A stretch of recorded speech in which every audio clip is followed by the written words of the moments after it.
तो शुरू करा जाए। देखिए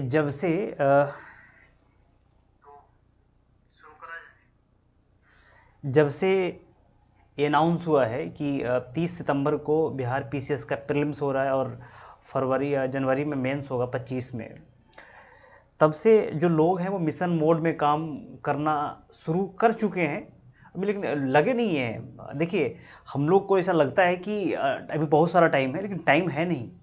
एक्चुअल में जो 70 निकालना चाहते हैं ना, उनके लिए बिल्कुल टाइम लिमिटेड है, और इसी लिमिटेड टाइम में आपको सब कुछ करना है। मेंस भी करना है, प्रीलिम्स भी करना है, और इंटरव्यू भी साथ में ही करना है। तो अब आपको देर ना करते हुए काम पे लग जाना चाहिए। कम से कम 6-7 घंटे की पढ़ाई रोज होनी चाहिए, है ना, तभी कुछ काम बन सकता है, नहीं तो काम नहीं बनने वाला है। क्योंकि अब जब से निगेटिव मार्किंग आया है ना, जब से देखे आपकी कितना कट ऑफ गिर गया है नीचे, और इसमें जो है वो क्वेश्चन की प्रकृति भी तो बदल गई है। आप 60-40 का आप रेशियो लेके चलिए। 60% जो क्वेश्चन है पिछले आप देखिए 69 वाले में, तो 60% प्रश्न तो भाई वो यू कैन से कि बिहार पीसीएस का रहा है, लेकिन 40% क्वेश्चन चला गया है यूपीएससी पे। हो सकता है इस बार 50-50 कर दे। और देखिए इस बार टीचर का जो एग्जाम हो रहा है ना, उसमें क्वेश्चन लेंदी है। तो इसका मतलब आप समझ सकते हैं कि अब जो है थोड़ा तैयारी का तरीका बदलना पड़ेगा आपको। पहले वाला जैसे तैयारी आपको करने की ज़रूरत अब नहीं है। अब तैयारी बिल्कुल जो है युद्ध स्तर पर करने की ज़रूरत है, ईमानदारी से तैयारी करने की ज़रूरत है। बिना ईमानदारी से तैयारी किए हुए आपका काम ही नहीं होगा। बिना ईमानदारी से तैयारी किए हुए आपका बिल्कुल काम नहीं होगा। और केवल एक पहले जैसा क्या था ना, जब 64 के समय एक अलग तैयारी का लेवल हुआ करता था। पहले लोग खेल खेल में तैयारी करके और लोग निकाल लेते थे, लेकिन अब जो है उस तैयारी से काम नहीं चलेगा। तैयारी में थोड़ा आधार लाना पड़ेगा, तैयारी में थोड़ी मजबूती लानी पड़ेगी, और ईमानदारी से तैयारी तो आपको करना ही पड़ेगा। बिना ईमानदारी से तैयारी किए हुए आपका काम ही नहीं होगा। तो चलिए हम इसी बेसिस पे हम क्वेश्चन लेके आए हैं ज्योग्राफी का, और ये पहला ही चैप्टर है भारत का सामान्य परिचय। और मुझे उम्मीद है कि आपको अच्छा लगेगा इसमें। और अगर अच्छा लगे तो बिल्कुल चैनल को शेयर कर दीजिए, लाइक कीजिए, सब्सक्राइब कीजिए। ये तो सबको ही बनता ही, बिना कहे हुए आपको करना चाहिए। और हम अक्सर आपके लिए शॉर्ट्स लाते रहते हैं, आपको मोटिवेट करते रहते हैं। तो ऐसे मेरा भी क्लास है, तो उसमें बहुत सारे बच्चे हैं, बहुत सारे तो नहीं कर सकते ना, फिर भी हैं। तो उसमें मैं ऑलरेडी अभी मेंस पे ही काम करवा रहा हूँ। मेंस जरूरी है। जब तक आपको मेंस पे पकड़ नहीं होगा, जब तक आपका काम ही नहीं हो पाएगा। समझ गए? जब तक लिखने की कला आप में डेवलप नहीं होगी, आप लिख नहीं सकते बढ़िया से, तो आप उम्मीद नहीं कीजिए कि हमको अच्छा रैंक मिल जाएगा, क्वालिफाई कर जाएंगे। अंततः आपको लिखना ही पड़ेगा, दिमाग को कष्ट देना पड़ेगा, हाथ को कष्ट देना पड़ेगा, कलम चलानी पड़ेगी, है ना। जब तक आपका ज्ञान जो है ना आपके हाथ के माध्यम से, कलम से उतर करके कॉपी पर नहीं जब विस्तृत होगा, प्रसारित होगा, प्रदर्शित होगा, जब तक आपको मार्क्स कैसे मिलेंगे, है ना। अब बोल लेना आसान काम है यूट्यूब पे या फिर कहीं भी, लेक्चर देना आसान काम है, लेकिन लिखवा देना बड़ा मुश्किल काम है दोस्त। तो चलिए शुरू करते हैं। आज का पहला जो प्रश्न है, देखिए ये टेक्नोलॉजी जो है ना बड़ा अनफ्रेंडली टाइप से हो गया है। कभी कभी हो जाता है, वो बड़ा मोनोटोनस लगता है। तो देखिए पहला जो प्रश्न है, मे भी आपको दिख रहा होगा, प्रश्न आपको दिख रहा होगा। ये पहला प्रश्न है कि असत्य कथन का। देखिए इस बार टीचर वाले में ना बहुत सारा प्रश्न जो है असत्य करके है, असत्य है, सत्य है। अधिकांश जो है लोग है ना मार यहीं पे खा जाते हैं। अधिकांश लोग नहीं, मतलब जो लोग प्रैक्टिस नहीं कर पाते, जिसमें है ना कि प्रैक्टिस का जो है ना एक अलग ही योगदान होता है। आप लोग जो है बहुत सारे लोग टेस्ट नहीं मारते, बहुत सारे लोग टेस्ट मारते हैं, और टेस्ट का भी बहुत बड़ा योगदान होता है आपके जो है रिजल्ट में, है ना। और टेस्ट किस प्रकार का बनाया जा रहा है, कोचिंग इंस्टीट्यूट से जो टेस्ट बनाते हैं ना, उसमें भी बहुत बड़ा योगदान होता है। बहुत सारे कोचिंग संस्थान जो अपने सुपरियरिटी को सिद्ध करने के लिए कि हम बहुत अच्छा क्वेश्चन बनाते हैं, वो क्वेश्चन थोड़ा सा ऐसा बना देते हैं ना जो बच्चे की तैयारी भटक जाती है। तो इसका भी ध्यान रखिए, जो लोग तैयारी कर रहे हैं, जो मंजे हुए खिलाड़ी हैं, उनका रिजल्ट रुकता नहीं, वो हो जाता है। तो चलिए प्रश्न देखते हैं कि कौन सा असत्य कथन है। असत्य कथन पर चयन कीजिए। प्रश्न है कि भारत का क्षेत्रफल 32.8 लाख वर्ग किलोमीटर है। पहला ऑप्शन है। ऑप्शन बी है भारत का क्षेत्रफल संपूर्ण विश्व के क्षेत्रफल का 2.4% है। ठीक। ऑप्शन सी है विश्व का 17.7 यानी कि 17.7% आबादी भारत में निवास करती है। और ऑप्शन डी है कि भारत की मानक रेखा 8 राज्यों से होकर गुजरती है। तो बताइएगा कि इसमें असत्य कथन कौन सा है। ऑप्शन ए में है कि भारत का क्षेत्रफल 32,87,000 समथिंग किलोमीटर है। ऑप्शन बी है कि भारत का क्षेत्रफल संपूर्ण विश्व का 2.4% है और विश्व का 17% जनसंख्या, लगभग 17.7% जनसंख्या भारत में निवास करती है और भारत की मानक रेखा 8 राज्यों से गुजरती है। तो इसमें असत्य कथन क्या है। देखिए विश्व का जो क्षेत्रफल है, भारत का जो क्षेत्रफल है वो बिल्कुल जो है 32,87,263 किलोमीटर है भारत का क्षेत्रफल है ना। इससे बड़े 6 राज्य और है। जो सबसे बड़ा राज्य है वो है कौन सा, तो रशिया, यानी कि यूएसएसआर उसमें हुआ करता। रशिया जो आज भी बड़ा है। तो जो रूस है वो है 17.7 है ना, यानी कि 77 लाख वर्ग किलोमीटर क्षेत्र ये रखता है। 177 लाख वर्ग किलोमीटर क्षेत्रफल ये रखता है। उसी प्रकार से आप देखिएगा कि जो ये है दूसरे नंबर पर आता है वो है कनाडा। दूसरे नंबर पर कनाडा है, ये रखता है लगभग 99 lakh 8 something 99 lakh 80,000 something kilometre इसका है। थर्ड नंबर पे आता है यूएस। ठीक है, ये भी जो है आपको रखता है जो है 96 लाख। और उसके बाद आता है चाइना, ये भी रखता है 96 लाख समथिंग। ये समथिंग में अंतर है ना। और उसके बाद फिफ्थ नंबर पर आता है ब्राज़ील और उसके बाद आता है ऑस्ट्रेलिया और उसके बाद आता है इंडिया, अपना प्यारा भारत आता है जो 32,87,000 वर्ग किलोमीटर क्षेत्रफल, यानी कि 1 नंबर पर रूस है, दूसरे पे कनाडा, तीसरे पे यूएस और चौथे पे चाइना, 5वें पे है कौन सा, ब्राज़ील और 6ठे पे है ऑस्ट्रेलिया और 7वें पे है भारत।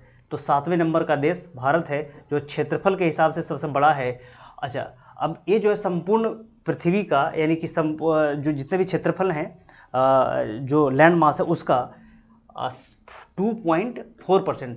आपको पता होना चाहिए कि जो पेंजिया और पैंथालासा का जो विघटन हुआ था, इसमें से आपको जो लैंड मास है, ठीक है, ये जो लैंड मास यानी कि भूभाग है वो कितना पर 29 पॉइंट समथिंग % है, यानी कि लगभग लोग 30% और 70% का रेशियो मानते हैं। तो 30% को अगर हम 100% मान लें तो उसका 2.4%, इसे कभी कभी पूछ लेता है तो याद रखिएगा। तो ये जो है ना 2.47% है। ठीक है, ये भी कभी तो एग्जैक्टली डेटा पूछ लेता है। और सबसे अधिक जो भूमि है वो है रूस के पास, में भी 35%, ये भी याद रखिएगा। अच्छा, दूसरा पॉइंट का था कि भारत का क्षेत्रफल संपूर्ण विश्व का, ठीक है, ये हो गया। विश्व की जनसंख्या का 17.7% आबादी भारत में निवास करता है, ये भी सही है। अभी विश्व की जनसंख्या 8 अरब हो गई है, उसमें से 17.7% जनसंख्या भारत में निवास करती है। और अभी चूंकि 1 अरब 40 करोड़ जनसंख्या लगभग भारत की है। 1 नंबर पे जनसंख्या किसका है, तो चीन का है और दूसरे नंबर पे हम लोग भारतीय हो गए। ठीक। अच्छा, तीसरा क्या कहता है कि भारत के मानक रेखा, यानी कि जो मानक रेखा हम लोग किसको कहते हैं, मानक रेखा कहते हैं हम लोग समय रेखा को। ठीक है, जो भारत का जो समय रेखा है वो कितना है, तो 82.5 डिग्री है। 82.5 डिग्री पूर्वी देशांतर। वो कितने राज्यों से गुजरता है, तो वो गुजरता है 5 राज्यों से। ठीक है, 5 राज्यों से गुजरता है। कौन कौन से गुजरता है, वो गुजरता है यूपी, एमपी है ना, छत्तीसगढ़, उड़ीसा और एक गुजर जाता है आपका एपी, आंध्र प्रदेश से। तो ये 5 राज्यों से गुजरता है हमारा ये टाइम जोन। ये जो 82.5 डिग्री पूर्वी देशांतर है, जो ये गुजरता कहाँ से है, तो यूपी से। यूपी के जो मिर्जापुर है, नैनी है, वहीं से गुजरता है। तो अगले प्रश्न पे चलिए। अगला प्रश्न है कि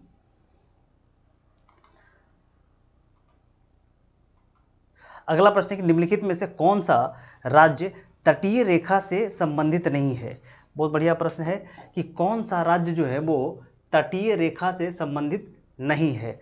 देखिएगा, ये आप देख सकते हैं कि ये भारत का मैप देखिएगा इस तरीके से,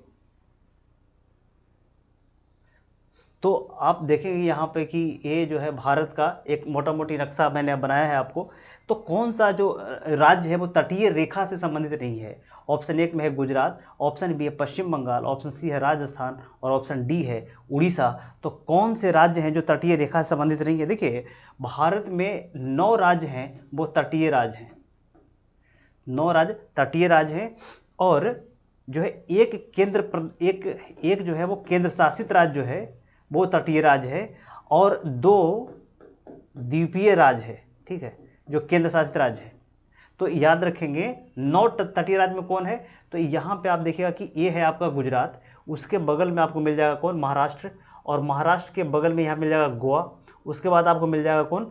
बेंगलुरु, यानी कि सॉरी कर्नाटका, उसके बाद मिल जाएगा ये केरला, उसके बाद ये मिल जाएंगे तमिलनाडु, उसके बाद यहाँ पे आपको मिल जाएगा आंध्र प्रदेश, उसके बाद उड़ीसा, और उसके बाद आपको पश्चिम बंगाल। तो 1 हो गए, 2 3 4 5 6 7 8 और एक गोवा, 9। तो आपको 9 तटीय राज्य हैं, और 9 तटीय राज्य में इसमें से कौन नहीं है? तो आपको ऑप्शन दिख जाएगा सी ऑप्शन, राजस्थान तटीय राज्य में नहीं आता है, ठीक। अच्छा, ये जो आपको मिल जाएगा पौंडीचेरी इस इलाके में है। पौंडीचेरी के पौंडीचेरी के टोटल मिला के 4 स्थल हैं, जिसमें से 3 राज्यों में है, ठीक है, माहे कराईकल, यनम और पौंडीचेरी। ये 4 उसके क्षेत्र हैं जो 3 राज्यों में हैं, केरला में, तमिलनाडु में और यहाँ पे आंध्र प्रदेश में, ठीक। अगले प्रश्न पे आइए। प्रश्न कहता है कि चिकन नेक का संबंध भारत के किस राज्य से है? चिकन नेक आपने कभी सुना होगा, चिकन नेक बहुत बार न्यूज में आता है, खबरों में रहता है, और यू कैन से कि ये जो है आपको मिल जाएगा यहाँ पे, क्या कहते हैं कि कई बार एग्जाम में भी इसको पूछते हैं चिकन नेक को, ठीक है। तो चिकन नेक के संदर्भ में सत्कथन बताइए कि क्या है चिकन नेक। देखिए, अब देखिए ऑप्शन है कि देखिए चिकन नेक के संबंध में भारत के किस राज्य में स्थित है? सॉरी, चिकन नेक जो है चिकन नेक का संबंध भारत के किस राज्य से है? ये जो प्रश्न ये है। ऑप्शन ए है पश्चिम बंगाल, ऑप्शन बी है सिक्किम, ऑप्शन डी है असम, ऑप्शन सी है असम, ऑप्शन डी है एक से अधिक। तो बताइएगा कि चिकन नेक का जो संबंध है वो भारत के किस राज्य से है? चिकन नेक का संबंध भारत के किस राज्य से? देखिएगा कि आप अगर भारत का मैप बनाइएगा तो इस तरीके से आप मैप बनता है यहाँ पे इसे, ठीक है।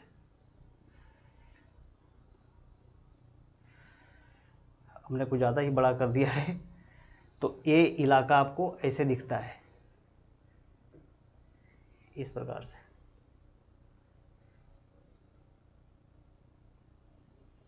ये वाला इलाका देखिए, अगर आप चिकन नेक की बात करें तो ये वाला इलाका आपको दिखता है, ये है नेपाल, नेपाल है, ये है बांग्लादेश, और ये है भूटान, भूटान है, ठीक है। यहाँ पर आपको एक राज्य मिल जाएगा, ये है आपका मेघालय, मेघालय। अच्छा, यहाँ से यहाँ तक का जो राज्य आपको दिखता है, ये वाला इलाका, ये एक राज्य है, इसका नाम है पश्चिम बंगाल। ये पश्चिम बंगाल का इलाका है, इसके बगल में आपको बिहार का इलाका मिल जाएगा, ये वाला, ये बिहार, उसके बाद झारखंड आपको दिख जाएगा यहाँ पे, ये आपका बिहार है, और इसके बाद झारखंड है। तो ये जो आप देख रहे हैं यहाँ से यहाँ का इलाका, ये वाला, ये पश्चिम बंगाल में आता है, ठीक है। तो ऑप्शन एक है पश्चिम बंगाल, तो इसका मतलब सही आंसर आपका पश्चिम बंगाल है। और पश्चिम बंगाल का जो ये क्षेत्र है, इसी को हम चिकन नेक कहते हैं, है ना, यानी कि जो मुर्गे का गर्दन है, जो इसकी जो दूरी है वो मात्र 22 किलोमीटर की है, मात्र 22 किलोमीटर की दूरी है ये। और अगर आप इसको ध्यान से देखिएगा तो इसी से 3 मार्ग हैं। भारत जो है, अगर भारत को जाना हो नॉर्थ ईस्ट में, है ना, नॉर्थ ईस्ट में अगर भारत को जाना हो तो इस 3 मार्ग से भारत जा सकता है, यही 22 किलोमीटर से, हवाई मार्ग, रेल मार्ग और सड़क मार्ग इसी से गुजरता है, ठीक है। तो ये चिकन, अच्छा, ये जो आपको देख रहे हैं ये भूटान का इलाका है, हमने ऐसे बना दिया इसको, ऐसे, ये भूटान का इलाका। और यहाँ एक वैली है, वैली है, उसका नाम है चुम्बी वैली, चुम्बी वैली, है ना।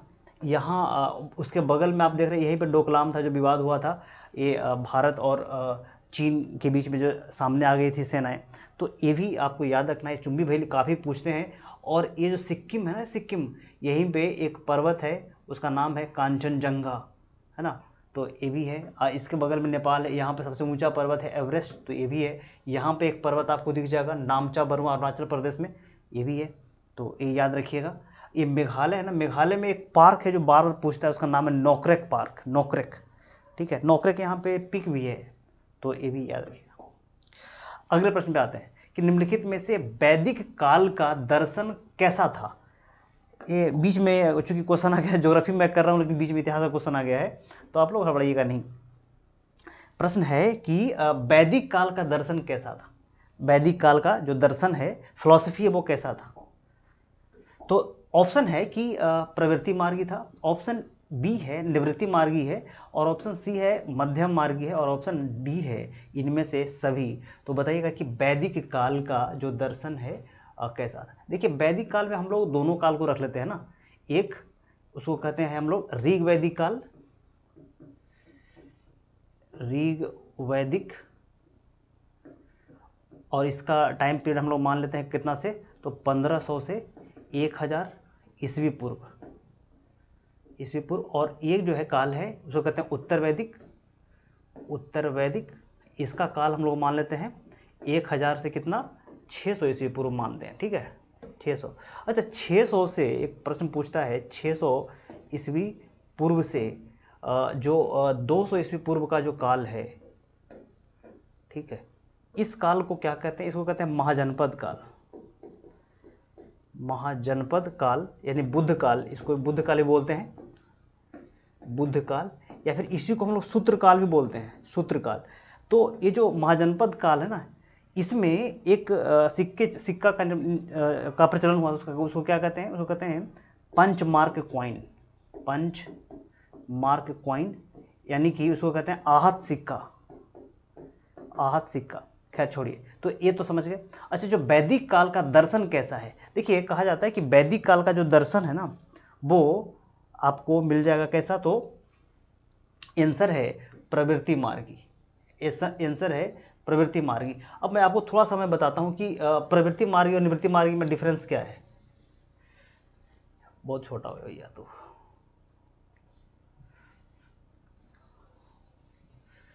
प्रवृत्ति मार्गी निवृत्ति मार्गी में अंतर क्या है।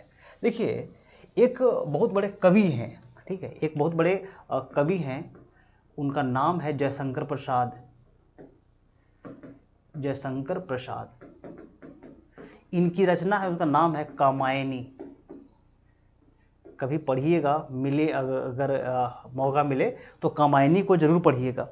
कामायनी जो है ना, एक ऐसी रचना है जिसमें दो कैरेक्टर हैं, एक का नाम है श्रद्धा, समझ गए, एक का नाम है श्रद्धा, और एक जो कैरेक्टर है उसका नाम है मनु, ठीक। तो मनु और श्रद्धा की जो कहानी है ना, वो श्रद्धा जो है वो प्रवृत्ति मार्गी का परिचायक है, और मनु जो है वो निवृत्ति मार्गी के परिचायक हैं। देखिए सिंपल सा लॉजिक है कि प्रवृत्ति मार्गी किसको कहते हैं। प्रवृत्ति मार्गी का मतलब है कि वैसे व्यक्ति, वैसे लोग जो व्यवहारिक कर्म में प्रवेश करना चाहते हैं, दैट इज कॉल्ड प्रवृत्ति मार्गी। जो सुख शांति भौतिक सुखों के पीछे भागते हैं, जो आप कह सकते हैं कि लग्जरियस लाइफ जीना चाहते हैं, जो सुख समृद्धि की बात करते हैं, वो जो है प्रवृत्ति मार्गी है। तो आप देख सकते हैं कि जो वैदिक काल है, वैदिक काल में कहा जाता है कि जो वैदिक काल के लोग थे आडंबर मुक्त थे, आडंबर युक्त नहीं, आडंबर मुक्त थे, और वे जो हैं अपने सुख शांति के अलावा कोई और चर्चा नहीं करते थे, बशर्ते कि दुश्मनों के लिए वो मृत्यु मांगते थे, लेकिन अपने लिए वो सुख शांति धन दौलत ही मांगते थे। वहीं से कॉन्सेप्ट आता है यज्ञ का। यज्ञ में जो यहूति है, यज्ञ में जो हम लोग देते हैं ना आहुति, यहूति ने आहुति देते हैं, आहुति का कोई जो कॉन्सेप्ट है उसका मतलब क्या है, और आहुति का जो कॉन्सेप्ट है उसका मतलब ये है कि आज जो है हम एक मुट्ठी दान दे रहे हैं, कल हमको जो है ना आप उसी का 1000 मुट्ठी या 1000 मन दीजिएगा, है ना। आज मैं एक गाय को बलि दे रहा हूँ, तो कल हम उम्मीद करते हैं आपसे कि हमको कल 100 गाय दीजिएगा, समझ गए। तो ये है प्रवृत्ति मार्ग। निवृत्ति मार्ग कहता है कि नहीं, ये भौतिक सुखों के पीछे नहीं पड़ो, और जो है सीधे अपना जो है क्या कर सकते हैं कि प्राण त्याग दो, साधु संत हो जाओ और उधर काम खत्म करो। ये जो भौतिक जीवन है ये सुखमय नहीं है, ये जब तक शरीर है उसी का सुख है, उसके बाद जो है इसका मतलब कि व्यर्थ जीवन है। तो प्रवृत्ति मार्गी जो व्यवहारिक कर्म में विश्वास रखता है, शादी विवाह और भी व्यवहारिक चीज़ें, और निवृत्ति मार्गी वो कहता है कि नहीं जो है जीवन को समाप्त कर लो धीरे धीरे करके, व्यवहारिक कर्म में हमको प्रवेश नहीं करना है। ठीक, तो यह है प्रवृत्ति मार्गी निवृत्ति मार्गी। अगले प्रश्न पे आ जाइए। अगला प्रश्न है कि निम्नलिखित में से सेवन सिस्टर में कौन सा राज्य शामिल नहीं है। निम्नलिखित में सेवन सिस्टर में कौन सा राज्य शामिल नहीं है जो आपको बताना है। ऑप्शन 1 है सिक्किम, ऑप्शन बी है पश्चिम बंगाल, ऑप्शन सी है असम और ऑप्शन डी है इनमें से कोई नहीं। सॉरी, हमने पढ़ने में क्वेश्चन गलती कर दिया है कि सेवन सिस्टर में कौन सा राज्य शामिल है। अच्छा, ये बताना कौन सा राज्य शामिल है। तो सिक्किम शामिल है, पश्चिम बंगाल शामिल है, असम शामिल है, इनमें से कोई नहीं शामिल है। अब बताइएगा आप लोग कि सेवन सिस्टर में कौन सा राज्य शामिल है। देखिए, सेवन सिस्टर में जो है ना वो केवल और केवल असम शामिल है। जो आप देख सकते हैं कि सिक्किम को भी लगता होगा कभी कभी कि शामिल है, लेकिन याद रखिए सेवन सिस्टर में सिक्किम को शामिल नहीं किया गया है। सिक्किम को छोड़ करके बाकी जितने भी आप देख रहे हैं ना राज्य, असम हो गया, ठीक है, असम, मेघालय, इधर त्रिपुरा, इधर मिजोरम, इधर मणिपुर, नागालैंड हो गया आपको 4 2 6, और एक कौन बच गया, हाँ मेघालय हो गया, नागालैंड हो गया, त्रिपुरा हो गया, मिजोरम हो गया, और कौन बच गया भाई, असम, मेघालय, नागालैंड, अच्छा ये अरुणाचल बच गया ना, अरुणाचल बच गया। तो ये 7 ही शामिल हैं, ठीक है, इसको सिक्किम को शामिल नहीं किया गया। लेकिन हाँ, इसको जो है ना ये जो पहले जो सिक्किम था वो पहले पूर्वी क्षेत्र में आता था, लेकिन 2002 में, हाँ 2002 में संशोधन करके इसको उत्तर पूर्वी भारत के राज्यों में शामिल कर दिया गया है। लेकिन इसको जो है ना आपको सेवन सिस्टर में शामिल नहीं किया गया। तो इसको ऐसे याद रखिएगा, 7 सिस्टर 1 ब्रदर, बाकी 7 वो सिस्टर हैं और एक बीच में थोड़ा सा छोटा सा जो ये स्टेट है वो है ब्रदर, भाई की भूमिका में है। तो ये याद रखिए। अगला प्रश्न है कि पोर्ट ब्लेयर स्थित है। पोर्ट ब्लेयर तो सबको पता होगा कहाँ है जो, और पोर्ट ब्लेयर कौन नहीं जानता, बहुत अच्छा जगह है, बहुत अच्छा लोकेशन है। देखिए पोर्ट ब्लेयर स्थित है कहाँ है, तो ये है उत्तरी अंडमान में, बी है कार निकोबार में, सी है मध्य अंडमान में और डी है दक्षिणी अंडमान में। तो प्रश्न बताइएगा कि जो पोर्ट ब्लेयर है वो आपको कहाँ स्थित है। तो बताइए पोर्ट ब्लेयर कहाँ स्थित है। देखिए ये तो सबको पता है कि ये जो पोर्ट ब्लेयर है ना वो अंडमान निकोबार में स्थित है ना। लेकिन इस प्रकार से क्वेश्चन आ जाते हैं तो लोग फंस जाते हैं। मैं इसके लिए आपके लिए मैप लेकर आया हूँ, आपको मैप से ज़्यादा बढ़िया समझ में आएगा, ठीक है। तो देखिएगा कि आपको दिख रहा है यहाँ पे पोर्ट ब्लेयर, ये आपको दिख रहा है पोर्ट ब्लेयर, ये बोला, ठीक। पोर्ट ब्लेयर है कहाँ पे, तो यह दक्षिण अंडमान में स्थित है, यहाँ पे इस वाले क्षेत्र में दक्षिण अंडमान में आपको पोर्ट ब्लेयर आपको दिख जाएगा। अच्छा अब देखिए कि ये जो इलाका है ना ये है कोको द्वीप समूह, ये म्यांमार का है, म्यांमार का इलाका कोको द्वीप समूह, कोको आइलैंड। तो कोको आइलैंड और उत्तरी अंडमान के बीच में एक लाइन खींची गई है। ये कौन सा लाइन है भाई, ये वाला, ये है कोको स्ट्रेट, ये कोको स्ट्रेट लाइन है, यानी कि कोको आइलैंड और हमारा अंडमान निकोबार है वो कोको स्ट्रेट से विभाजित होता है। दूसरा आ गया ये देखिए, अब ये आ गया उत्तरी अंडमान में। उत्तरी अंडमान में एक हमारा ज्वालामुखी है, उसका नाम है नारकोंडम। ये जो है अभी प्रक्षुब्ध ज्वालामुखी है, इसमें उद्गार होता है, अभी बंद है। उसके बाद आइएगा मध्य अंडमान, ठीक है, मध्य अंडमान में, और मध्य अंडमान के बगल में ही है, पूर्व साइड में ही बैरन द्वीप है, यहाँ पे याद रखिएगा। तो बैरन द्वीप क्या है, जो बैरन ज्वालामुखी है वो सक्रिय ज्वालामुखी है, यहाँ से उद्गार होते रहता है, तो ये बैरन द्वीप याद रखिएगा। मध्य अंडमान में आ जाइएगा तो यहाँ पे राजधानी है पोर्ट ब्लेयर, ठीक, सॉरी ये दक्षिण अंडमान में पोर्ट ब्लेयर राजधानी है। अच्छा दक्षिणी अंडमान और लिटिल अंडमान, ठीक है, ये लिटिल अंडमान है, ये जो है आपको लिटिल अंडमान मिल जाएगा, यानी कि लघु अंडमान है। तो दक्षिण अंडमान और लिटिल अंडमान के बीच में जो लाइन है जो विभाजित करते हैं उसको कहते हैं डंकन पास, डंकन दर्रा। ये कई बार क्वेश्चन पूछा हुआ है कि दक्षिण अंडमान और लिटिल अंडमान के बीच में कौन सा दर्रा है, तो डंकन पास है, यानी कि डंकन दर्रा है। अब देखिए कि लिटिल अंडमान और कार निकोबार के बीच में एक कार निकोबार है ना, एक कार निकोबार है। तो लिटिल अंडमान और कार निकोबार के बीच में 10 डिग्री चैनल है, ये भी याद रखिएगा। उसके बाद ये नीचे तो आपको दिख जाएगा कि ये है लिटिल अंडमान, ये वाला, ठीक है। लिटिल अंडमान और ग्रेटर अंडमान के बीच में आपको दिख जाएगा, यहाँ पे ये दिख जाएगा कि ये लिटिल अंडमान है, नीचे ग्रेटर अंडमान, और ग्रेटर अंडमान में ही आपको इंदिरा पॉइंट दिख जाएगा, जिसको हम पिग्मेलियन पॉइंट भी कहते हैं। तो ये जो आपको नीचे दिख जाएगा। अब ये जो है ना, ये 2004 में जो सुनामी आया था उसमें ये समंदर में बह गया है, समुद्र में बह गया है। तो इंदिरा पॉइंट आपको दिख जाएगा कहाँ, तो ग्रेटर निकोबार में है, जो दक्षिण में है। और अगर इसके ग्रेटर निकोबार के अक्षांश की बात करें तो ये आपको मिल जाएगा 64 डिग्री नॉर्थ, यानी कि उत्तरी अक्षांश, ठीक है। तो ये आपको पूरा का पूरा याद रखना पड़ेगा आपको, ठीक है। अब आगे चले। अच्छा, एक चीज़ और बता दूं कि ये जो अंडमान निकोबार का पूरा जो ये है द्वीप हमारा है, जो आपको कहाँ पे है, तो ये आपको मिल जाएगा बंगाल की खाड़ी में, है ना, बंगाल की खाड़ी में। और एक बात और मैं बताऊं कि ये जो अंडमान निकोबार में एक बीच है, एक पुलिन है, क्योंकि पुलिन के नाम जानते हैं उसको, एक बीच इसका नाम है राधानगर बीच, ठीक है। तो राधानगर बीच जो है ना, वो याद रखिएगा, कई बार क्वेश्चन पूछा हुआ है कि राधानगर बीच, राधानगर बीच वो कहाँ है, तो ये है आपका अंडमान निकोबार में, ठीक। अच्छा बीच, अच्छा इसको क्या है, इसको ब्लू फ्लैग सर्टिफिकेट मिला हुआ है, इसको जो है ना ब्लू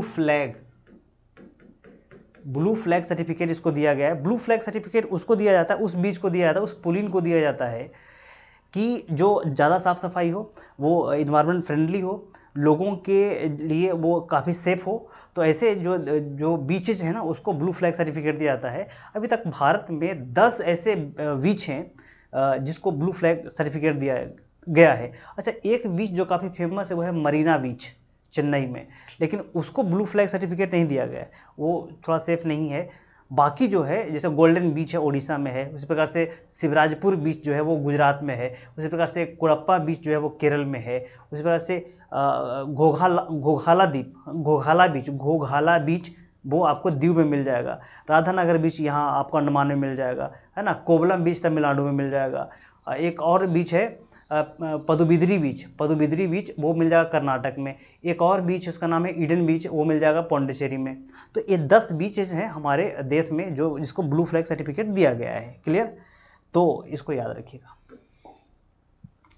अगला प्रश्न है कि लक्षद्वीप के संदर्भ में सत्य कथन का चयन कीजिए। लक्षद्वीप जो है वो कहाँ है, तो ये आपको मिल जाएगा यहाँ अरब सागर में। लक्षद्वीप अरब सागर में मिल जाएगा, है ना। तो याद रखिएगा लक्षद्वीप के संदर्भ में सत्य कथन बताइए। ऑप्शन है कि यह बंगाल की खाड़ी में स्थित है। ऑप्शन बी है कि भारत के मुख्य भूमि से 300 किलोमीटर दूरी पर स्थित है। यह अग्नेय चट्टानों से बना हुआ है और इनमें से कोई नहीं, एक से अधिक। तो बताइएगा कि सत्य कथन बताना है आपको कि यह बंगाल की खाड़ी में स्थित है, तो ये गलत है। ये कहाँ है, अरब सागर में है, अरब सागर में है, ठीक है। दूसरा है कि यह भारत के मुख्य भूमि से 300 किलोमीटर दूरी पर है। देखिए 200 किलोमीटर से 400 किलोमीटर के बीच की दूरी पर है, तो ये सही मानते हैं, इसको सही है। अच्छा, ये अग्नेय चट्टान से बना हुआ, ये गलत है। ये मूंगा चट्टान से बना हुआ है, ये यानी कि कोरल से बना हुआ है ना, कोरल से बना हुआ है। कोरल जो है आपको इसको हम प्रवाल भी बोलते हैं, इसको हम प्रवाल भी बोलते हैं। और जो कोरल है, ठीक है, इसके सबसे बड़े जो कोरल बैरियर है ना, कोरल रीफ जो है सबसे बड़ा है, वो कौन सा है, वो उसको कहते हैं हम लोग ग्रेट बैरियर रीफ, है ना, ग्रेट बैरियर रीफ। इसकी जो लंबाई है वो 1900 किलोमीटर है। और ये जो है ना आपको उत्तर पूर्वी आपको ऑस्ट्रेलिया में मिल जाएगा, उत्तर पूर्वी ऑस्ट्रेलिया में आपको दिख जाएगा। कौन सा ये? तो ये है आपका ग्रेट बैरियर रिफ। ठीक है। कोरल जो है ना, कोरल के बारे में कहा जाता है कि ये मरीन बायोडाइवर्सिटी के लिए इंडिकेटर का काम करता है, कोरल रिफ। ठीक, तो इसको याद रखिएगा। अगला प्रश्न है कि निम्नलिखित में से पाक जल डमरू मध्य स्थित है, कहाँ स्थित है? निम्नलिखित में से पाक जल डमरू मध्य स्थित है। ऑप्शन एक है कि भारत और पाकिस्तान के बीच में, ऑप्शन बी है भारत श्रीलंका के बीच में, ऑप्शन सी है भारत और बांग्लादेश के बीच में, ऑप्शन डी है भारत और मालदीव के बीच में। तो बताइएगा कि पाक जल डमरू मध्य कहाँ स्थित है। देखिए, पाक जल डमरू मध्य भारत और श्रीलंका के बीच में स्थित है। ठीक, और आपको इस तरीके से यहाँ पे दिख जाएगा, ये है भारत और यहाँ श्रीलंका है ये। ठीक, ये जो है इलाका, ये वाला जो है, ये है आपका बंगाल की खाड़ी, बंगाल की खाड़ी। ठीक, ये है आपका अरब सागर, अरब सागर। देखिएगा, अब एक प्रश्न पूछता है ना कभी कभी कि बंगाल की खाड़ी, अरब सागर और हिंद महासागर तीनों कहाँ मिलते हैं? तो तीनों मिल जाते हैं यहाँ पे कन्याकुमारी में। इसके जो नीचे वाला जो पार्ट है आपको, ये अरब सागर है, सॉरी ये है आपका हिंद महासागर। ये नीचे हिंद महासागर है, ये हिंद महासागर। तो देखेंगे कि ये जो इलाका है यहाँ से यहाँ तक, ये जो है उसको क्या कहते हैं, आदम का बीच है, यानी कि जो राम ने पुल बनाया था, आदम का बीच इसको कहते हैं, सॉरी आदम का पुल इसको कहते हैं। यहाँ पे एक द्वीप है जो बार बार विवादों में रहता है ना, ये आदम बीच, आदम ब्रिज है, आदम का ब्रिज यहाँ पे ये है। यहीं पे आपको मिल जाएगा पम्बन द्वीप, यहीं पे आपको मिल जाएगा ये द्वीप है, इसको नाम है कच्चा थिब्बू, कच्चा थिब्बू है ना। इसको श्रीमती गांधी ने, यानी कि इंदिरा गांधी ने 1974 ईस्वी में दे दिया था किसको? श्रीलंका को। उस समय के राष्ट्रपति श्री एस भंडार नायके हुआ करती थी मे भी, तो उनको गिफ्ट कर दिया गया था। हाँ, तो उनको गिफ्ट कर दिया गया था।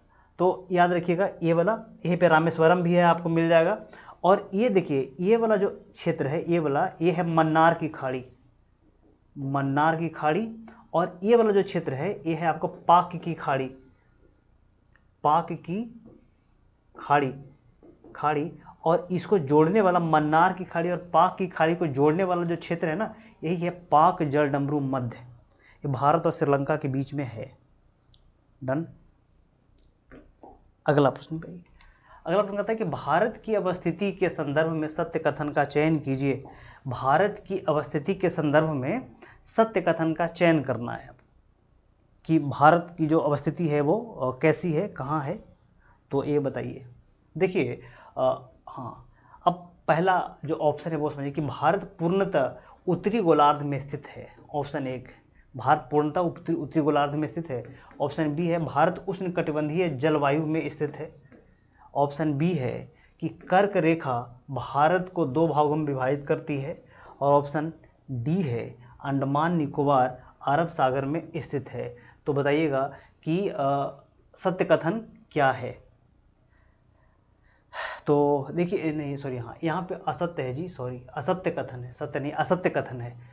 तो देखिए, असत्य कथन आपको डी मिल जाएगा, क्योंकि जो अंडमान निकोबार है वो कहाँ है? वो है बंगाल की खाड़ी में, बंगाल की खाड़ी में है। अच्छा, पहला है कि पूर्णतः उत्तरी गोलार्ध में है, ये बिल्कुल सही है।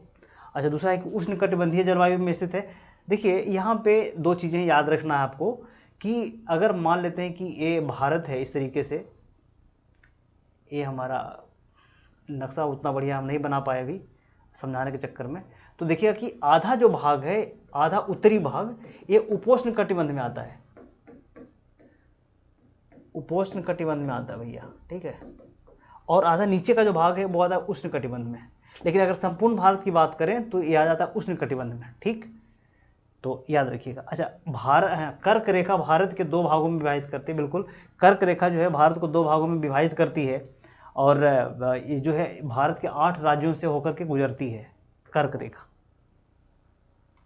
अगला प्रश्न है कि निम्नलिखित में से सत्य कथन का चयन कीजिए। निम्नलिखित में से सत्य कथन का चयन कीजिए। सत्य कथन क्या है? निम्नलिखित में से सत्य कथन का चयन कीजिए। निम्नलिखित में से सत्य कथन का चयन कीजिए। अब ऑप्शन एक है कि भारत गोंडवाना लैंड का भाग है। ऑप्शन है कि भारत गोंडवाना लैंड का भाग है। ऑप्शन बी है कि भारत की अवस्थिति अंगारा लैंड में है। ऑप्शन सी है कि भारत की आकृति चतुर्भुजाकार है। और ऑप्शन डी इनमें से एक से अधिक। तो आप लोग सत्य कथन का चयन कीजिए, बताइए कि सही क्या है।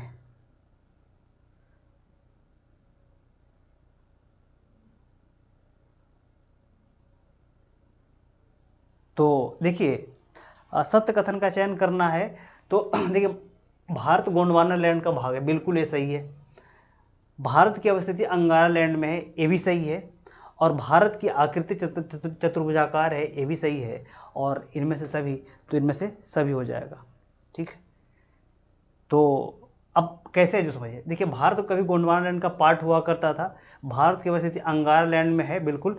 अगर इसको आप देखिएगा इस तरीके से, तो ये कभी आपका जो है पेंजिया था, पेंजिया में जब विभाजन हुआ तो उत्तरी भाग में अंगारा लैंड और दक्षिणी भाग में गोंडवाना लैंड। तो कभी भारत गोंडवाना लैंड में था, जो खिसकते खिसकते यूरेशिया से आकर टकरा गया, तो ये जो है आपका अंगारा लैंड में आ गया।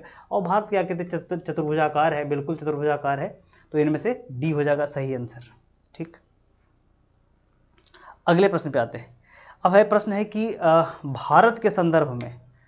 भारत के संदर्भ में निम्नलिखित कथनों पर विचार कीजिए। भारत के संदर्भ में निम्नलिखित कथनों पर विचार कीजिए। ऑप्शन एक है कि भारत का उत्तरी भाग उपोष्ण कटिबंध में आता है।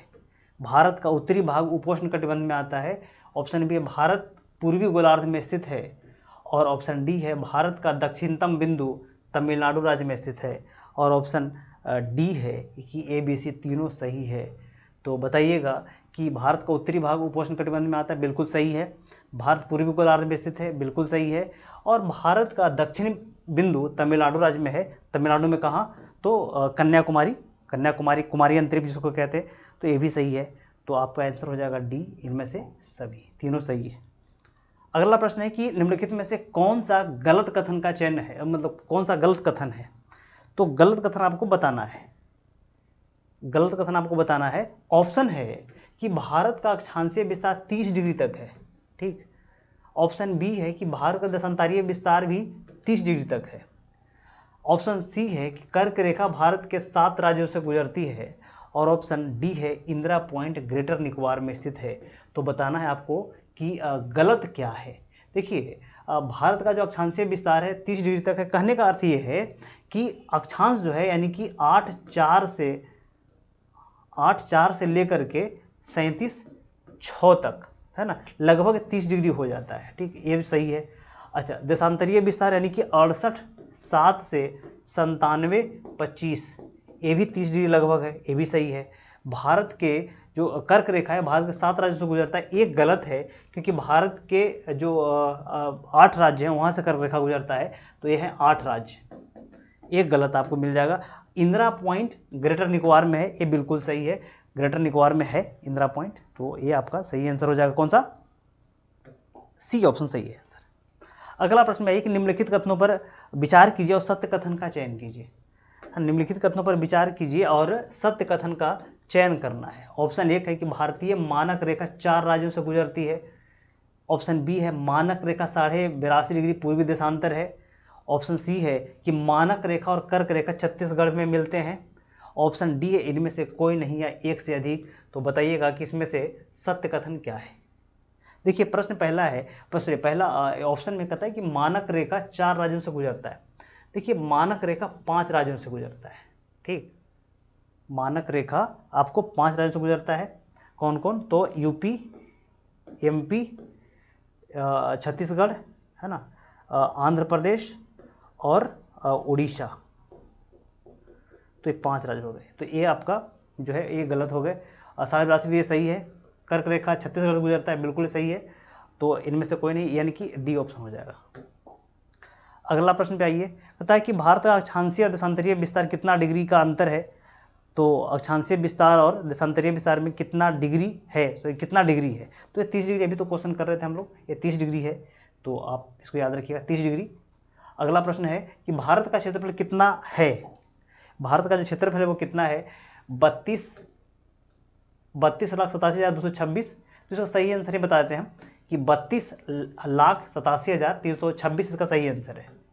क्षेत्रफल इतना ही है और कितना है पूरा का 2.47% जो है पूरे लैंड मास का है भारत का हिस्सा। अगले प्रश्न है कि भारत का उत्तर दक्षिणी विस्तार पूर्व पश्चिम विस्तार से है कितना है, कम है, ज़्यादा है, क्या है, नहीं है। देखिए कहता है कि भारत का उत्तर दक्षिण विस्तार पूर्व पश्चिम विस्तार से है, कम है, अधिक है, बराबर है, इनमें से कोई नहीं है। इसको समझिए। देखिए भारत का पूर्व, मान लीजिए एक तरीके से भारत है तो नहीं, तो ये जो है पूर्व, ये है उत्तर दक्षिण, ये है पूर्व पश्चिम। तो याद रखिएगा कि पूर्व पश्चिम जो है, ये वाला जो इलाका है, ये वाला इलाका, ये है 2900, आपको जो है 2932 में भी, ये है 2932 किलोमीटर ये वाला, और ये जो है आपका 33, ये है 3214 किलोमीटर, 3314 किलोमीटर है शायद ये, ठीक है, तो नहीं 3214 किलोमीटर, ये है 3214 किलोमीटर है, हाँ 3214 किलोमीटर। तो ये बताइए कि उत्तरी दक्षिण विस्तार और ये पूर्वी पश्चिम विस्तार क्या है। तो याद रखिए कि उत्तर दक्षिण विस्तार पूर्व पश्चिम विस्तार से अधिक है, तो आंसर हो जाएगा बी, अधिक हो जाएगा, ठीक। तो ये याद रखिए। अगला प्रश्न कि भारत में वर्तमान में कितने मानक समय रेखा है। भारत में वर्तमान में कितने मानक समय रेखा है। भारत का मानक समय रेखा कितना है, 82.5 डिग्री पूर्वी देशांतर, ठीक है। और गुजरता कहाँ से है, तो यूपी में जगह है कौन सा, एक नैनी, अब हो गया कौन सा, मिर्जापुर। मिर्जापुर बगल में ही है, नैनी के बगल में, तो इसको आप दिल पे मत लीजिएगा। तो ये याद रखिए, पूर्वी देशांतर और ये मिर्जापुर नैनी। तो कितने हैं, एक है, दो है, तीन है, कह नहीं सकते, तो एक ही अभी है ना। जब ब्रिटिश हमारे क्या हुआ करते थे ना, है ना, ब्रिटिश हुआ करते थे तो हमारे क्या 3 हुआ करता था। कौन, एक था Bombay time zone, Bombay time zone, एक हुआ करता था चाय बागान टाइम जोन, चाय बागान टाइम जोन, एक हुआ करता था Calcutta time zone, Calcutta time zone, ठीक है। तो हमारे यहाँ ब्रिटिश के समय जो है 3 हुआ करते थे, वर्तमान में एक ही है, एक टाइम जोन जो यूपी के मिर्जापुर से गुजरती है। अच्छा, कहा जाता है ना कि हमारा जो अभी वर्तमान का टाइम जोन है ना, इस टाइम जोन को अगर हम आधा घंटा और एक्सटेंड कर दें, अगर आधा घंटा और एक्सटेंड कर देंगे ना, तो इस हमको जो है जानते हैं, या अगर आधा घंटा एक्सटेंड कर दिया जाए इस टाइम जोन को, तो लगभग, है ना, लगभग आपको 2.7 अरब यूनिट बिजली बच सकता है। और लगभग आप कह सकते हैं कि 17 से 18% जो है ऊर्जा हम बचा सकते हैं अगर इसको हम आधा घंटा एक्सटेंड कर देंगे तो। अच्छा, दूसरी बात है कि दुनिया में सबसे अधिक मात्रा में टाइम जोन किसके पास है, तो अभी सबसे अधिक मात्रा में टाइम जोन फ्रांस के पास है 12 टाइम जोन, रूस के पास है 11 टाइम जोन, यूएस के पास 9 टाइम जोन है, और अंटार्कटिका में 10 टाइम जोन है, ब्रिटेन में भी 10 टाइम जोन है, ऑस्ट्रेलिया में 8 टाइम जोन है, और कनाडा में 6 टाइम जोन है, इंडिया में 1 टाइम जोन है। क्लियर। अगला प्रश्न है भारत के, हाँ अगला प्रश्न है कि भारत संपूर्ण भूमि का कितना प्रतिशत हिस्सा रखता है। ठीक है, ये तो पिछले बार मैंने करवा रखा था, तो यह एकदम सही बताते हैं, तो यह है 2.47%। अगला प्रश्न है कि निम्नलिखित में से सत्य कथन का चयन कीजिए। निम्नलिखित में सत्य कथन का चयन कीजिए। ऑप्शन 1 है कि भारत की पूर्वी सीमा अरुणाचल प्रदेश में स्थित है। ऑप्शन बी है कि भारत का पश्चिमी विस्तार गुजरात तक है, गुजरात तक नहीं है, ठीक है, नहीं है। ऑप्शन सी है भारत का उत्तरी विस्तार जम्मू कश्मीर तक है। ऑप्शन डी है भारत का मानक रेखा 4 राज्यों से गुजरता है। तो बताना है कि सत्य कथन क्या है। सत्य कथन क्या है, ऑप्शन फिर से मैं पढ़ दे रहा हूं। भारत का पूर्वी विस्तार अरुणाचल प्रदेश तक है, देखिए ये सही है। भारत का पश्चिमी विस्तार गुजरात तक नहीं है, ये गलत है, गुजरात तक है। ऑप्शन सी है भारत का उत्तरी विस्तार जम्मू कश्मीर तक है, ये भी गलत है, ये अब लद्दाख तक हो गया है। ठीक है, लद्दाख तक 2009 के बाद से, 2009 के बाद से लद्दाख तक चला गया है। और अब जो भारत का मानक रेखा 4 राज्यों से गुजरता है, ये गलत है, ये 5 राज्यों से गुजरता है। तो आपका सही आंसर ए हो जाएगा, ए ऑप्शन सही है। ठीक, अगला प्रश्न पे आ जाइए। अगला प्रश्न कहता है कि भारत की सीमा के संदर्भ में सत्य कथन बताइए। अच्छा, चलिए वो अगले प्रश्न डील करेंगे। एक प्रश्न और था, भारत की सीमा के संदर्भ में सत्य कथन का चयन कीजिए। तो बताइए कि सत्य कथन क्या। ऑप्शन एक है कि सबसे अधिक सीमा रेखा चीन से मिलती है, सबसे अधिक सीमा चीन से मिलती है। दूसरा है कि सबसे कम सीमा भूटान से मिलती है। ऑप्शन सी है कि अंतर्राष्ट्रीय सीमा 5 देशों से मिलती है। और ऑप्शन डी है कि भूटान भारत और चीन के बीच में सैंडविच का काम करता है। तो आपको सत्य कथन बताना, सत्य कथन क्या है। फिर से एक बार देखिए कि सबसे अधिक सीमा रेखा चीन से मिलती है, जो गलत है। मिलती किसे, तो बांग्लादेश से। बांग्लादेश से लगभग 4000 समथिंग किलोमीटर, तो याद रखिएगा बांग्लादेश से। ऑप्शन बी है कि सबसे कम सीमा रेखा भूटान से मिलती है, ये भी गलत है। अफगानिस्तान से मिलता है, अफगानिस्तान से 106 किलोमीटर, तो ये भी गलत हो गया। अंतर्राष्ट्रीय सीमा रेखा 5 देशों से मिलती है। अब देखिए 5 देश कौन कौन है, तो एक आपको हो गया अफगान, एक हो गया आपका चीन, एक हो गया आपका जो है पाकिस्तान, एक हो गया आपका नेपाल, एक हो गया भूटान, और एक हो गया आपका बर्मा, जिसको बर्मा यानी म्यांमार, एक हो गया बांग्लादेश। तो कितने हो गए, 1 2 3 4 5 6 7, यानी कि 7 देशों से मिलती है। तो ये भी गलत हो गया, आपके 5 नहीं, ये 7 देश हैं। ठीक। अच्छा, अब है कि भूटान भारत और चीन के बीच में सैंडविच का काम करता है, बिल्कुल बफर स्टेट के रूप में काम करता है भूटान। तो ये सही है आपका। तो आपके सही कौन होगा भैया, तो सही हो गया डी ऑप्शन। तो ये प्रश्न था। अगला प्रश्न पे आ जाइए। अगला प्रश्न कहता है कि भारत के स्थलरुद्ध राज्य कौन कौन है, कितने हैं। स्थलरुद्ध यानी कि स्थलबद्ध राज्य कितने हैं। तो देखिएगा, ऑप्शन है 1, ऑप्शन बी है 3, ऑप्शन सी है 5, ऑप्शन डी है 6। तो बताइएगा कि स्थलबद्ध राज्य यानी स्थलरुद्ध राज्य कितने हैं भारत में। देखिए स्थलरुद्ध राज्य जो है ना भारत में, वो गिन लेते हैं। एक है हरियाणा एक, दूसरा है आपका एमपी मध्य प्रदेश, तीसरा है झारखंड, चौथा है छत्तीसगढ़, और पांचवा है आपका ये है तेलंगाना। तो ये 5 जो राज्य हैं आपको स्थलरुद्ध राज्य हैं। देखिए स्थलरुद्ध राज्य का मतलब क्या होता है कि वैसा राज्य जिसकी जो सीमा है, जिसकी जो बाउंड्री है, ना कोई सागर से लगे और ना कोई इंटरनेशनल बाउंड्री से लगे। ठीक है, वो स्थलरुद्ध राज्य हमारे हैं।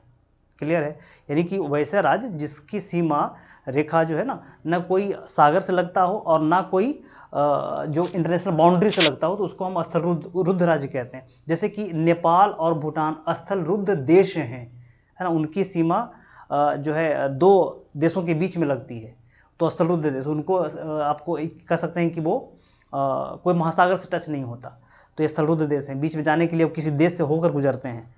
तो इस प्रकार से आगे प्रश्न देखिए कि भारत के कितने राज्य बांग्लादेश की सीमा से लगते हैं। भारत के कितने राज्य जो हैं वो बांग्लादेश की सीमा से लगते हैं। ऑप्शन ए है 5, ऑप्शन बी है 6, ऑप्शन सी है 4, ऑप्शन डी है 3। तो बांग्लादेश से लगने वाले कितने राज्य हैं बताइएगा। देखिए ये बांग्लादेश से, अगर आप भारत का मैप देखेंगे तो मैं ऐसे बना दे रहा हूं आप इस तरीके से। चलिए ये आधा मैंने बना दिया, नॉर्थ ईस्ट वाले को बना दिया है। तो यहाँ पे आपको मिल जाएगा मेघालय। ठीक, ये जो इलाका आपको दिख रहा है, ये वाला इलाका, ये आपको पश्चिम बंगाल का इलाका आपको दिख जाएगा यहाँ पर। लेकिन यहाँ पे थोड़ा सा इलाका जो है ना, ये लीजिए, ये तो होगा ही नहीं, हाँ होगा। देखिए ये थोड़ा सा इलाका यहाँ पे आपको मिल जाएगा असम का भी, ये वाला थोड़ा सा इलाका यहाँ पे सटता है असम का भी।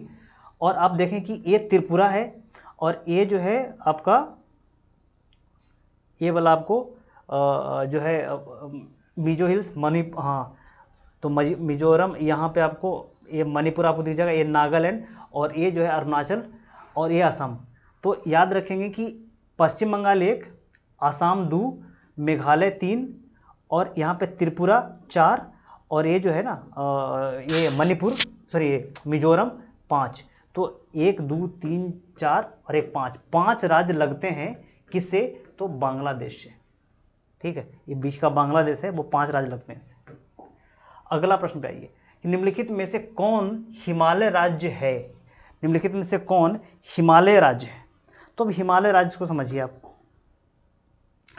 ऑप्शन 1 है जम्मू कश्मीर, ऑप्शन बी है सिक्किम, ऑप्शन सी है हिमाचल प्रदेश ऑप्शन डी है, अरुणाचल प्रदेश ऑप्शन एफ है इनमें से सभी।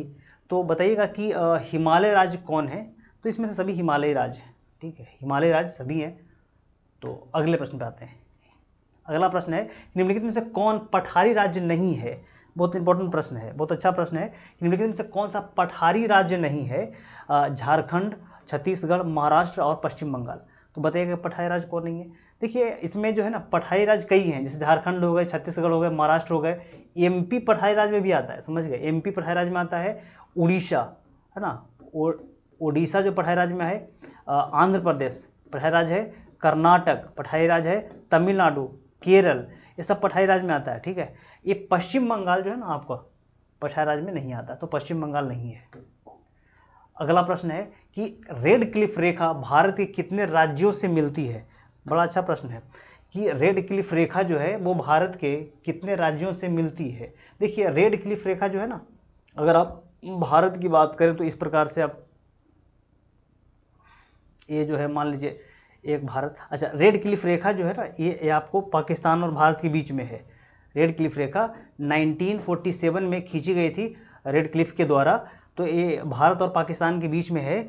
और ये जो है राज्य पूछा है, देखिए ये यहाँ पे आपको मिल जाएगा कौन, ये मिल जाएगा आपको राजस्थान, यहाँ मिल जाएगा गुजरात, उसके ऊपर मिल जाएगा पंजाब, उसके ऊपर मिल जाएगा आपको जम्मू कश्मीर, और ऊपर मिल जाएगा कौन, लद्दाख। तो 1 2 3 4 5 यानी कि 5 राज्यों से रेड क्लिफ रेखा लगती है। अच्छा इसके ऊपर जो है ना आपको यहाँ से मिल जाएगा एक अफगानिस्तान, ये है, तो अफगानिस्तान पाकिस्तान यानी अफगानिस्तान भारत के बीच में कौन सी रेखा है?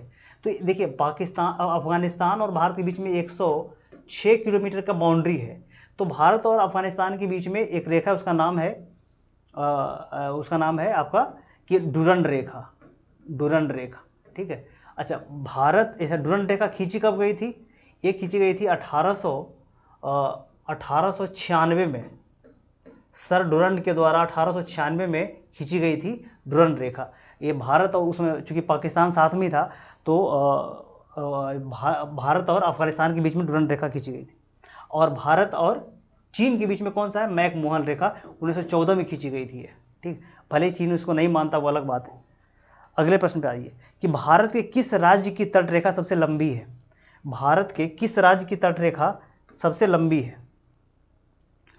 ऑप्शन 1 है राजस्थान, ऑप्शन बी है गुजरात, ऑप्शन सी है महाराष्ट्र, ऑप्शन डी है आंध्र प्रदेश। तो सबसे लंबी तट रेखा किस राज्य की है बताइएगा। देखिए भारत में जो सबसे लंबी तट रेखा है, लंबी का मतलब स्ट्रेट नहीं है ना, लंबी का मतलब स्ट्रेट की मैं बात नहीं कर रहा हूँ, मैं लंबाई की मैं बात कर रहा हूँ कि ये सबसे ज़्यादा है गुजरात का 1214 किलोमीटर इसकी तट रेखा लंबी है। अच्छा उसके बाद कौन आता है? उसके बाद आंध्र प्रदेश आता है ना। इसकी जो तट रेखा की लंबाई जो है वो है आपका 906 किलोमीटर, ठीक है। उसके बाद 973 किलोमीटर, 973 किलोमीटर एपी का है। उसके बाद महाराष्ट्र का है 906 किलोमीटर। और उसके बाद आता है कौन सा? तो आता है आपका नहीं उसके महाराष्ट्र नहीं जी, ये तमिलनाडु का है, तमिलनाडु का है 906। महाराष्ट्र का है आपका 652 किलोमीटर, महाराष्ट्र का 652 किलोमीटर। हाँ देखिए 1214 गुजरात का, और आंध्र प्रदेश का 973, ये है आपका यहाँ का तमिलनाडु का है 905, और महाराष्ट्र का है 952 किलोमीटर। और सबसे कम है पौंडीचेरी का, पुदुचेरी का 30 किलोमीटर। याद रखिए 30 किलोमीटर सबसे कम है इसका, पौंडीचेरी का। अगला प्रश्न है कि निम्नलिखित में से कौन सा राज्य 3 तरफ से अंतर्राष्ट्रीय सीमा रेखा से घिरा हुआ है? निम्नलिखित में से कौन सा जो राज्य है वो 3 तरफ से अंतर्राष्ट्रीय सीमा रेखा से घिरा हुआ है? निम्नलिखित में से कौन सा राज्य 3 तरफ से अंतर्राष्ट्रीय सीमा रेखा से घिरा हुआ है बताइए। ऑप्शन है त्रिपुरा, ऑप्शन बी है सिक्किम, ऑप्शन डी है अरुणाचल प्रदेश, और ऑप्शन सी है अरुणाचल प्रदेश, ऑप्शन डी है एक से अधिक। देखिए अंतर्राष्ट्रीय सीमा रेखा से घिरा हुआ राज्य ये तीनों आपको मिल जाएंगे। एक और भी है, लद्दाख भी है, लद्दाख भी 3 तरफ से जो है ना वो अंतर्राष्ट्रीय सीमा रेखा से घिरा हुआ है। एक तरफ से भारत है और 3 तरफ से जो है वो एक तरफ पाकिस्तान है, अफगानिस्तान है, और आप चीन की तरफ है। इधर त्रिपुरा जो है वो भी 3 तरफ से एक ही देश से घिरा हुआ है, यह बांग्लादेश है ना। अगर क्वेश्चन पूछ दे कि कौन सा ऐसा राज्य की सीमा है जो 3 तरफ से एक ही देश से घिरा हुआ है, वो है आपका त्रिपुरा, ये पश्चिम बंगाल, सॉरी ये बांग्लादेश से घिरा हुआ है। और सिक्किम जो है ना वो 3 देशों से घिरा हुआ है। सिक्किम जो है 3 देशों, एक तरफ जो है आपके नेपाल है, दूसरी तरफ भूटान, तीसरी तरफ चीन। तो सिक्किम 3 देश, अरुणाचल प्रदेश 2 देश, कौन? तो एक तरफ बर्मा और एक तरफ चीन। ठीक, तो याद रखिए। आगे है कि भारत की तटीय सीमा रेखा के संदर्भ में सत्य कथन से का बताइए कि भारत का जो तटीय सीमा रेखा है उसके बारे में आपको बताना है। तटीय सीमा रेखा के बारे में आपको बताना है, इसमें सत्य कथन का चयन करना। ऑप्शन 1 है कि प्रादेशिक जल सीमा 12 नॉटिकल मील है। प्रादेशिक जल सीमा 12 नॉटिकल मील है। ठीक है। ऑप्शन बी है कि संलग्न जल क्षेत्र मंडल की सीमा 24 नॉटिकल मील है। और है अनन्य आर्थिक क्षेत्र की सीमा 200 नॉटिकल मील है। तो इसमें सत्य कथन बताना है। देखिए आपको मैं बता दूं जानकारी के लिए कि सारे प्रश्न जो है ना, सॉरी सारे ऑप्शन है वो सत्य हैं, एक इनमें से कोई नहीं है एक से अधिक, तो सारे सही है। ठीक, सारे सही इसलिए हैं क्योंकि जो प्रादेशिक जल सीमा है वो 12 नॉटिकल मील है ही। अब देखिए नॉटिकल मील समझते हैं, है ना? नॉटिकल एनएम बराबर होता है, कभी कभी पूछ लेते हैं कि 1.65 किलोमीटर, यानी कि 6500 मीटर बराबर 1 नॉटिकल मील।